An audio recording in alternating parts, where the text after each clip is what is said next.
Salut à tous, donc je vais vous pousser la mise à jour de Momentum Reader, qui reste globalement tout dans le même esprit.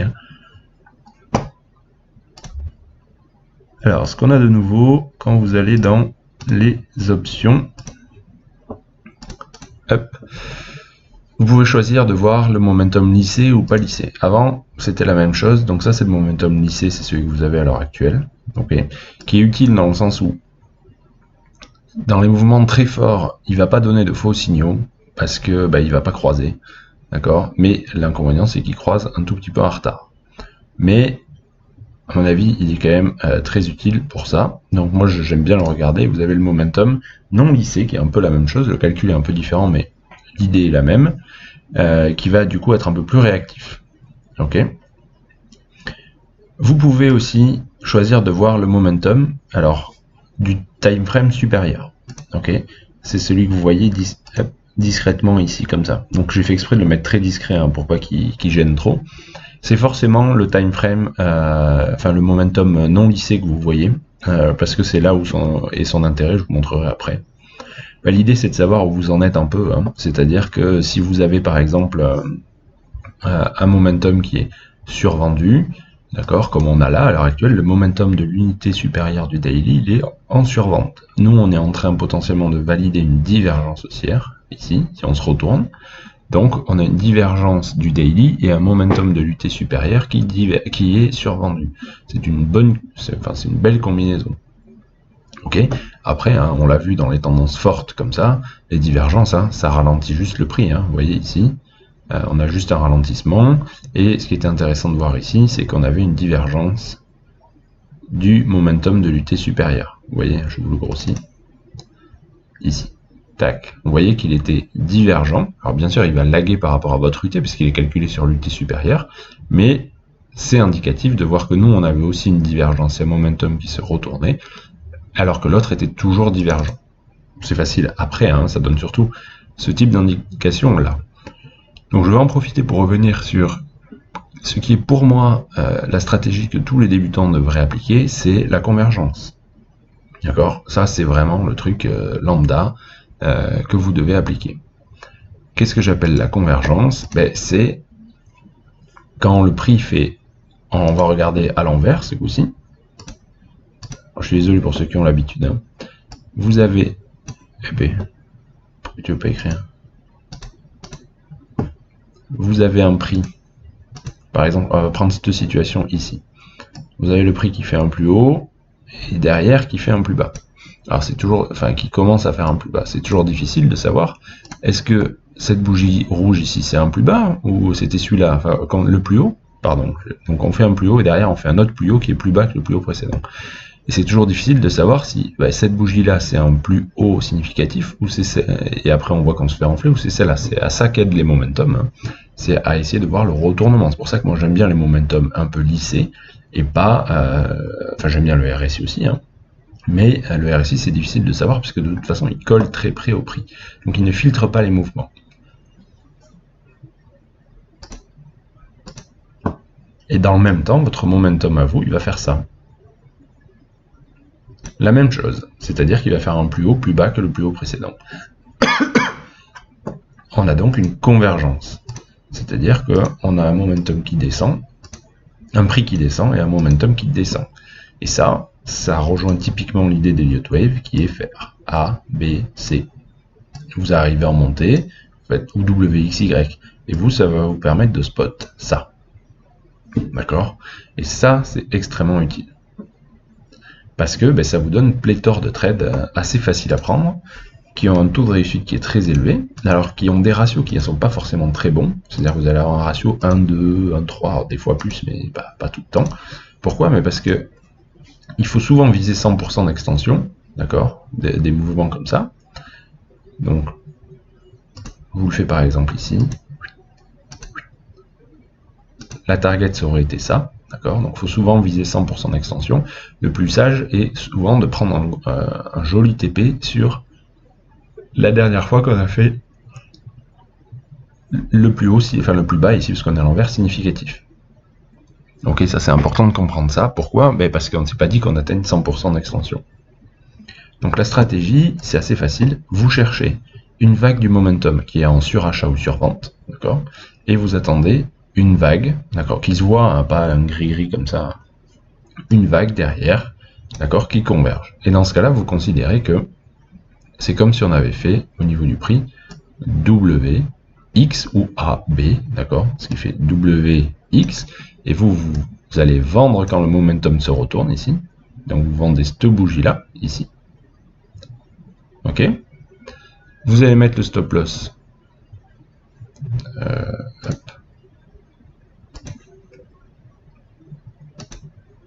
au-dessus des dernières bougies, alors il faut laisser un poil de marge éventuellement, mais au-dessus du sommet qui est X ou qui est B, d'accord, et vous allez viser le dernier plus bas ici parce qu'on est dans le sens baissier et 100% d'extension. Et après vous pouvez jouer bien sûr avec Ichimoku, et si vous avez une Kijun-sen à plat un petit peu plus bas ou je sais pas quoi, bah il faut continuer, hein. D'accord, vous voyez là on avait aussi une convergence baissière. Alors je fais ici, c'est souvent les mêmes que je vous remonte parce que je vous montre BTC parce que la plupart de vous c'est ce qui vous intéresse, la plupart d'entre vous c'est ça qui vous intéresse. On avait la même chose ici, d'accord. Donc on pourrait penser W, X et on joue l'extension. Ok, on avait la même chose ici derrière. Tac. Ok, alors bien sûr, des fois ça va pas marcher, c'est pas le souci. Ça marche pas 100% du temps, ça marche quand même très souvent. Et ça marche sur le meilleur endroit où ça marche, c'est le départ des mouvements, C'est-à-dire il y a la première vague qui se fait, vous allez rentrer sur le retracement. Donc ça c'est très utile. La chose qui marche encore mieux, c'est pour ça que moi j'adore avoir le momentum de UD supérieur au-dessus, comme ça, c'est qu'en fait si le momentum de l'UT supérieur, il est déjà retourné, donc là moi je voulais vendre, et lui il est rouge. Vous voyez au croisement, quand celui-là croise ici, il est rouge. C'est d'autant plus efficace, c'est-à-dire que vous êtes déjà retourné sur l'UT sup, et donc il y a des chances que ça parte directement dans votre sens. D'accord? On peut regarder ailleurs. Bon, j'ai pris Bybit, je suis désolé, mais on voyait très bien ici, d'accord? On vient en zone de survente, ok? Là, on fait une petite divergence, ok? Et là, on redescend, d'accord? Et on crée ça. On crée une convergence sur cette petite vague ici, et le momentum est vert. Bon, là, c'est un peu... attendez. On va prendre quelque chose avec un peu d'historique.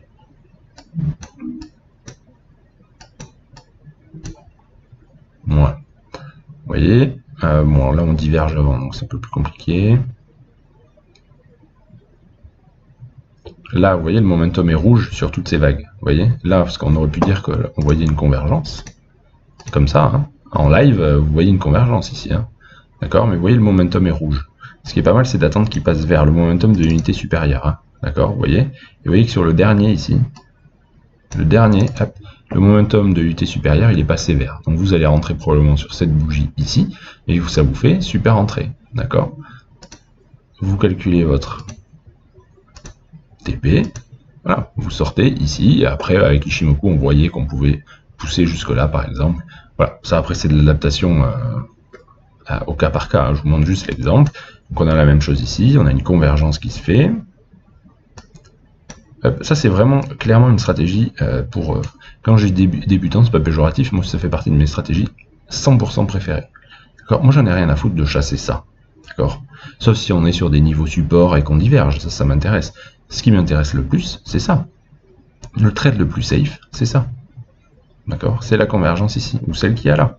D'accord. On a un momentum haussier sur l'unité supérieure, une convergence sur mon unité de temps à moi, et boum. En plus, j'ai le market reader qui confirme avec des X, ouais, go quoi. Ouais, vous voyez, hein, je sais, hein, on va vous dire qu'il n'y a pas de tendance, blablabla, tout ça. Voilà. Et ça, ben, vous pouvez le répéter indéfiniment. Alors ça, par contre, moi, je ne l'aurais pas considéré comme une convergence baissière, vous voyez. On fait deux pics majeurs qui sont tous les deux survendus, ça m'intéresse pas trop. D'accord. Par contre, ça, je l'aurais considéré comme une convergence baissière probablement. On voit que le momentum, au moment où il y a ça, il serait toujours rouge, on n'aurait pas vu le croisement vert encore, donc on aurait pu short ça. D'accord. Qui aurait donné un certain résultat. D'accord. Mais bon, avec ça, là, ça aurait pas marché. Mais voilà, c'est l'idée. Et on peut aller voir probablement sur Bitcoin, on avait la même chose ici. Il faut bien voir que l'idée c'est de spotter des ABC. Hein. Vous voyez, on avait exactement la même chose ici. Tous ceux qui ont chassé la vente du top ici. D'accord. Ils ont dû la chasser à un moment, hein, parce que bon, ça a tiré quand même. Bon, bah si vous avez vendu là, vous êtes le roi du monde. Hein. On avait la divergence hein, visible. Ici, on avait le signal. Donc clairement, on aurait pu vendre ici le top BTC. Très bien. Si on l'a pas fait, est-ce que c'est grave? Non. Regardez la convergence qui se met en place.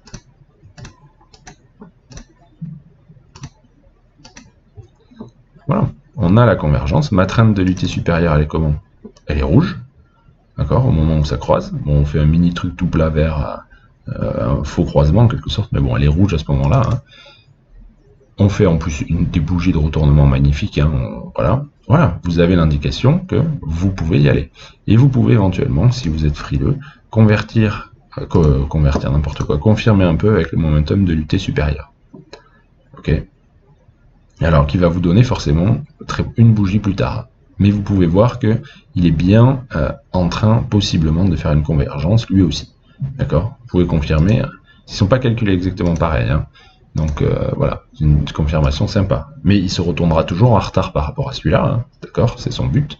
Enfin, c'est son défaut et sa qualité à la fois. Donc, sur cette technique-là, c'est parfait. Ok? Pour en chercher un autre. Voilà, regardez typiquement. Là, on finit avec une divergence ici. Alors moi, ce que je vous conseille, hein, c'est quand même de le mettre assez grand, le momentum, pour bien voir les divergences. J'ai remarqué que TradingView, c'est un peu des coquins, c'est-à-dire que quand ça aplatit énormément, ça déforme en fait l'image, c'est-à-dire que la largeur ne diminuant pas, enfin, c'est des coquins, ils y peuvent rien, ça aplatit complètement l'image. Alors qu'en fait, si on le met un peu grand, on voit très bien que là, on diverge, d'accord? On a une divergence ici sur du daily, donc c'est intéressant. Donc on a en plus un super signal là. Vous voulez rentrer oui ou non? En tout cas, ce qu'on voit, c'est qu'après, on a une convergence qui se met en place. Donc vous auriez acheté cette bougie ici, d'accord? Pas celle-là, celle-là quand ça passe au vert. Et le momentum de fond, il est vert, d'accord? Il a déjà croisé. Ok? Et donc, excellente opportunité de jouer la convergence. Target éventuellement ici. Donc oui, c'est ce que je vous dis, hein, vous rentrez là, et il faut sortir dans cette zone-là. Après, je vous ai dit, vous n'êtes pas obligé de viser 100% tout le temps, ça fait partie de l'analyse qui vient après, d'accord. Déterminer les supports et les résistances de cette zone-là. Vous pouvez aussi faire hein, avec les niveaux Fibo, hein, ça marche très bien. Vous pouvez viser le 50% Fibo assez régulièrement. Voilà. Comme je vous dis, vous n'aurez pas toujours un super ratio, ça c'est sûr, mais vous aurez une haute probabilité d'y arriver. Là, ça vous fait même un ratio qui est probablement négatif. Bon, là, clairement, à 0,72, jamais vous prenez ça. Par contre, vous voyez, le dernier plus haut était ici, ça fait 1,45 de ratio. Vous savez qu'à 1,5 de ratio, vous pouvez... il faut gagner un peu plus de 70% des cas, si ma mémoire est bonne. Hein. Donc, c'est ce que va vous permettre ça. Voilà. Ensuite, qu'est-ce que je voulais vous dire? Oui, les surachats sur vente, ça c'est toujours pareil. C'est calculé indépendamment complètement du RSI, hein, donc ça n'a rien à voir, et du momentum. D'accord? C'est des patterns particuliers, donc ils peuvent survenir à peu près n'importe quand. S'ils sont là, ben, tant mieux. Là c'était parfait, vous voyez. On avait une convergence baissière avec en plus un surachat. Alors ça c'est quand même la config la mieux du mieux qu'on puisse avoir. D'accord? C'est pareil si vous avez une divergence haussière avec le surachat sur la deuxième. Là, comme on a ici, ça c'est parfait. D'accord? Celle-là aussi, c'était parfait. Convergence avec truc ici, on fait une double divergence, c'est-à-dire on rediverge derrière. Derrière, on fait tout ça. Hein. D'accord? Donc quand ça arrive, c'est bon. D'accord? Ça arrivera pas tout le temps. D'accord? Mais voilà.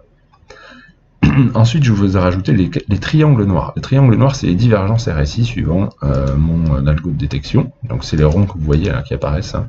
Tac, vous ne verrez pas les ronds hein, pour pas surcharger ici. Vous verrez les petits triangles. Rappelez-vous, hein, une divergence RSI, c'est pas un signe de retournement forcément. Quand il y a des vagues en extension, on peut cumuler les divergences. Vous voyez, là, c'est très bien. Quand ça arrive en plus de la divergence du momentum, jackpot. Là, on a vraiment 3 signaux acheteurs forts. Hein. On a la divergence, la survente, la divergence RSI, et en 4 signaux, et en plus ça. Donc là, on avait vraiment tout pour ce bottom ici, pour jouer ça. D'accord? Et j'avais oublié sur les convergences, oui, vous pouvez aussi sortir quand on atteint le surachat de l'autre côté. Ça, c'est assez fréquent. C'est-à-dire comme pattern, et on va chercher le surachat opposé. Vous voyez la convergence, on va chercher le surachat. Donc vous sortez au moment où on rentre dans la zone de surachat du momentum. Voilà. Qu'est-ce que j'avais d'autre à vous dire? Oui, vous pouvez choisir aussi d'afficher le RSI. Montrer le RSI. Bon, alors c'est un peu le bordel, hein. C'est parce que certains m'ont demandé. Vous pouvez changer les couleurs. Il est rouge quand il est au-dessus de 70. Il est bleu, aqua, là, enfin, je sais plus comment on dit là. Quand il est en dessous de 30, il est bleu le reste du temps. Clairement, on le voit pas. On ne voit pas des masses dans le truc.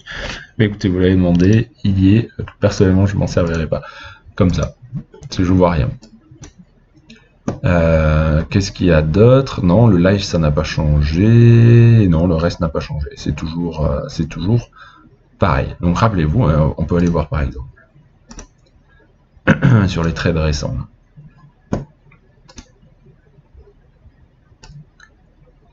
Hop. Regardez, on avait vendu l'euro GPI sur ce signal ici. Ok. Ça part bien, ça remonte, et là on dit ah, est-ce qu'on va se faire sortir, est-ce qu'on va se faire sortir? Donc celle-là, ce niveau il est bien en zone de surachat. J'ai bien mon momentum de l'unité supérieure qui est rouge, donc il a déjà croisé, et là je fais une convergence baissière. D'accord? Ça c'est égal renfort.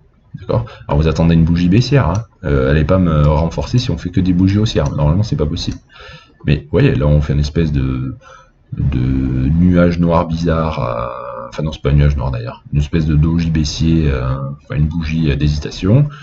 Le momentum se retourne, d'accord, à la rigueur vous rentrez pas là, vous rentrez sur celle-là, celle-là on fait un petit doji, donc hop, vous rentrez sur celle-là, le momentum est bien retourné déjà, voilà, convergence, on sort quand on arrive en zone de surachat, ici, d'accord, vous sortez le renfort, hein, d'accord, et ben ça vous fait quand même ce petit trade en plus là, hein. C'est assez sympa, hein, ça fait des trades à 1,5 de ratio, c'est ce que j'ai régulièrement. D'accord? Voilà. Voilà. Là, il y avait un peu la même chose, hein, c'est-à-dire que il y avait la survente, et là vous avez la convergence. Ce qui donne ce trade ici. Bon, avec toutes ces bougies d'hésitation ici, on cale avant d'arriver sur le plus haut. Bon, bah ça aurait été un trade break-even, je pense, ou un peu perdant, mais voilà. Ok, j'espère que vous avez commencé à comprendre le principe. On peut aller voir quoi? AUDCAD, par exemple. AUDCAD. Donc vous voyez, il détecte bien les divergences. Hop, je vais enlever ça. Il détecte bien les divergences du RSI qu'on a ici. Il les voit. Tac, tac. Ok.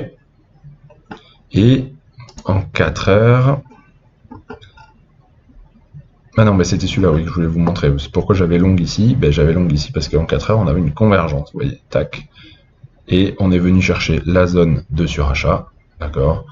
Voilà, très bien. Mon objectif à long terme, il est plus haut, il est ici ou ici. Vous voyez que là, par contre, la stratégie va aller. On a une convergence qui s'est fait ici. J'en avais une petite ici, hein, pareil. Mais il y en avait une belle ici, qui est limite, hein, dans le sens où on est venu chercher la zone de survente.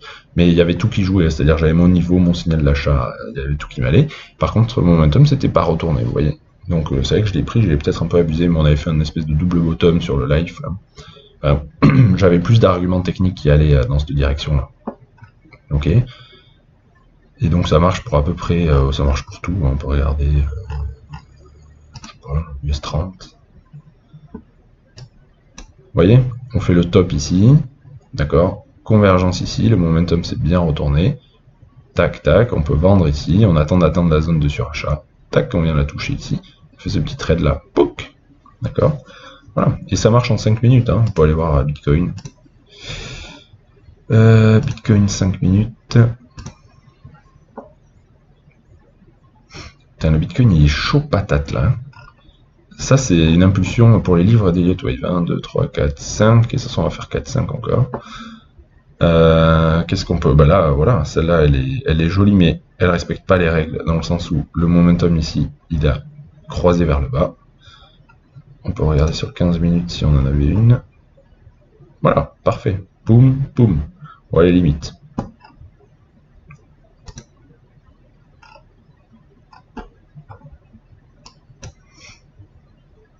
Voilà, vous avez une convergence baissière. Voilà. Surachat, pardon. On fait un plus bas au niveau du prix que confirme le momentum. D'accord. Le momentum là, c'est bien retourné déjà. Bon, là, il tente la repercer, mais on voit qu'il avait reverse quand même. et boum, derrière, on tombe. Là, vous avez la même ici. D'accord? Survente, convergence, le momentum est vert en plus, boum. D'accord? Voilà. Et vous pouvez passer vos journées à faire ça. Hein. Donc, voilà. Ça marche, enfin c'est vraiment une stratégie archi basique. Moi je comprends pas que tout le monde essaie toujours de vous dire qu'il faut faire du contre-tendance. La meilleure stratégie ça reste ça. Si en plus vous couplez ça avec Elliott Wave ou les niveaux Ishimoku, ce que vous voulez, ça marche quand même très bien. D'accord? Et je vais pas faire plus long, c'est tout, et je vais vous mettre à jour dans pas longtemps aussi Market Reader pour que les icônes deviennent plus petites, ça fait quand même des graphes plus propres. Hein. Et les grosses icônes on voit rien en fait. Hein. Donc voilà. Si on regarde là, on est en train de faire une espèce d'étoile du soir daily. On clôture comme ça. Je vous l'ai dit, on a atteint la zone minimale pour finir la baisse. Donc maintenant, attention, si on doit se retourner, on peut le faire n'importe quand. Moi, personnellement, je pense toujours qu'il faut une baisse encore. Sur le Bitcoin au moins. Les autres, là, BNB, il est chaud patate, là. Si BNB, il casse son plus haut, on peut regarder le 1 heure. BNB en daily, hein. Si on regarde la correction, qu'est-ce que je fais? Mon H4. Bon, je sais plus quelle unité j'avais tracé. On voit que là, on a fait une vague de hausse qui s'est terminée avec une divergence, accessoirement, donc probablement une impulsion. On a corrigé en 3. Ok. Et là, on repart. Donc, c'est-à-dire que si on va casser le plus haut, on crée une séquence haussière. Donc, la target minimale va être 100%. Donc, il nous amène vers 21. D'accord? Et donc, on va surveiller la reprise. Et BNB, on a acheté ici. Donc, on va pas s'exciter. Personnellement, j'attendrai une convergence H4 ou daily pour renforcer. Ok? Alors, je vous avoue que si on retourne le momentum daily, ça fera une convergence. Hein. C'est-à-dire que si là, on le retourne dans 2 jours, par exemple, on aura une convergence typique daily, c'est-à-dire si on retourne le momentum, il n'y a pas de raison qu'il repasse rouge, le momentum de UTSUP. On a bien croisé sous 0 ici, donc on aura une convergence. Et bingo, hein, si on fait ça. Hein. Bingo, moi je rachète du BNB et puis on jouera jusqu'à retourner dans la zone de surachat. Voilà, je fais pas plus long et je vous pousse la mise à jour.